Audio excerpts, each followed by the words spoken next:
خیریه بنسټ قدرمنو اوریدونکو سلامونه، نیکې هیلې احترامات. درنو ملګرو، بهتره تاسو ته معلومه ده چې په مخکې ویډیوګانو کې تاسې د ټولو ذکر ولید او هم اورېدل چې د درباب ولسوالۍ اړوند د ګړوکو کریاو، د مومندرې ولسوالۍ اړوند د ډکې په کریاو، همدارنګه د تورخم خواوشا سیمې چې دي په دې کې یوه وبا راغلې وه چې په هر فامیل کې څومره نفر ټول د هغې له وبا له امله پراته وو. اوس هغه د وبا بیماري چې د ډنکې بیماري وه هغه له منځه لاړه، خو زیاتره کورونه چې دي، زیاتره فامیلونه چې دي، هغوی د چمړې د بیمارۍ نه ډېر په عذاب دي چې د خارښ مرض دی او په چا باندې یو قسم ته دانې راوتلي دي.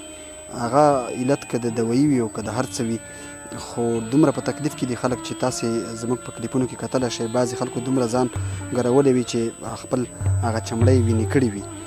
نو د دې دپاره د جلال آباد په ښار کې د المقدس خیریه بنسټ او د شهید زرغون شاه ماما خیریه بنسټ درانه مشران او یو ورور چې هلته د دوایي شرکت و هغه هم ورسره یوځای شوی و.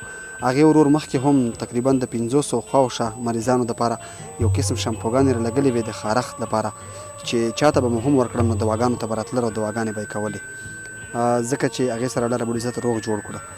د همغه ورور په ملتیا باندې دغه دواړو بنسټونو مشران بیا پڅېدلي وو او تقریبا د 300 نفرو لپاره بیا د خارښ دوایي رالګلې وه چې په دې کې په چا باندې دانې راوتلې وې او سپونه یې وو، خارښت یې و. دغو خلکو ته مو نن تقریبا د 300 خواوشا مریضانو ته دوایي ورکړه، خو بدبختانه چې خلک ډیر وو او هغه دوایي ختمه شوه او تقریبا چې تر د 600 پورې خاص د ګړوکو په ساحه کې دا نن موږ په لیست کې ولیکل چې هغوی پاتې شول، نومونه مو د ځان سره واخیستل او دا وعده مو ورسره وکړه چې انشاءالله موږ په نورو ملګرو باندې غږ کوو او په دغو درنو مشرانو باندې غږ کوو، دوی به بیا په ښار کې مو ګرځي او که کوم ملګري نغدي مرسته کولی شي د دې دپاره، نو په دغه لنډو ورځو کې به یو ځل بیا موږ د دوایي بل کیمپ جوړ کړو چې هغه به خاص د چمړې د بیمارۍ دپاره وي. نو تاسې درانه ملګري په دې برخه کې را سره مرسته وکړئ، که نغدي مرسته مو د وسه شي او که دوایي مو د وسه شي، ځکه چې دغه ځای کې ډېر خلک په تکلیف کې دي، ښځینه او نارینه ټول پراته دي په کورونو کې او د خارښت له وجې کړېږي. بسم الله الرحمن الرحیم.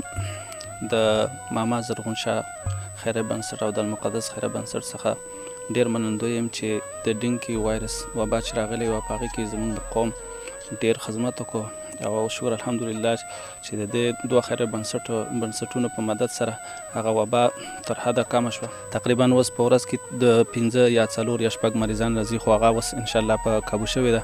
کله چې دا ډنکي وایرس راغی د مریضانو ورسره په هغې کې چې د سکین رش پیدا شو او سورایسیس مرض دی، دا د وبا سره زیات شو. څه مخکې و سورایسیس مرض دی چې په عامه اصطلاح کې ورته خارښت ویلی شي. دې سره د دانې په بدن باندې راخیږي، هغه مسله کې زیاتې شوي دي او سکین رش ډېر زیات شوی دی. نو څه مخکې وه دا مرضتیا څه اوس د ډنکي وایرس سره زیاته شوه، ځکه خلکو سیرومونه د شي نه ډېر زیات استعمال کړه، دوايان استعمال کړې، پیناډول ګولۍ دغه سره دغه ریکشن وکړو. نو زه د خیریه بنسټونو نه ډېره منندوی یم چې او د هغې د کارکوونکو نه ډېر منندوی یم چې په دې سخت کې د زموږ قوم لاسنیوی وکړه. او همدارنګې اوس د خارښ په هغه کې چې د خارښت راغلی دی، نو دا هم یو وبایي شکل اختیار کړی دی، ځکه چې په هر کور کې 15-10 مریضان د دې شته دی. نن تقریبا د دې بنسټ چې کومه دوایي راغلې وه زموږ هدایت مطابق راوړې وه، موږ کوم قسم موږ ته هدایت کړی و هغې مطابق هغه کومه دوا موږ ورته لیکلې وه هغه یې راوړه او تقریبا 300 کسانو ته دا دوا موږ تقسیم کړه. بل دا چې دي تقریبا د 700 کسان چې دي دا نورم پاتې دي، هغه ډېر کسان چې په دې مرض باندې اخته دي. نو موږ ستاسو څخه درخواست کوو، هیله لرو چې د دې قوم په دې څنګه مخکې په ډنکي وایرس کې تاسو د دې قوم لاسنیوی وکړه، داسې په دې خارښ کې د دې قوم لاسنیوی وکړه. الله الرحمن الرحیم. زما نوم علي خیل د ګړکو اوسېدونکی یم او دا مزوي یې څو ورځې کېږي چې دغه بیماري پرې راغلې یم. ډاکټرانو نه مې ویې وخو ښه کېږي نه ورسره، ټوله شپه چغې وایي او ژاړي او مور یې تکلیف کې او زه هم سره تکلیف کې یم. خارښ مرض دی.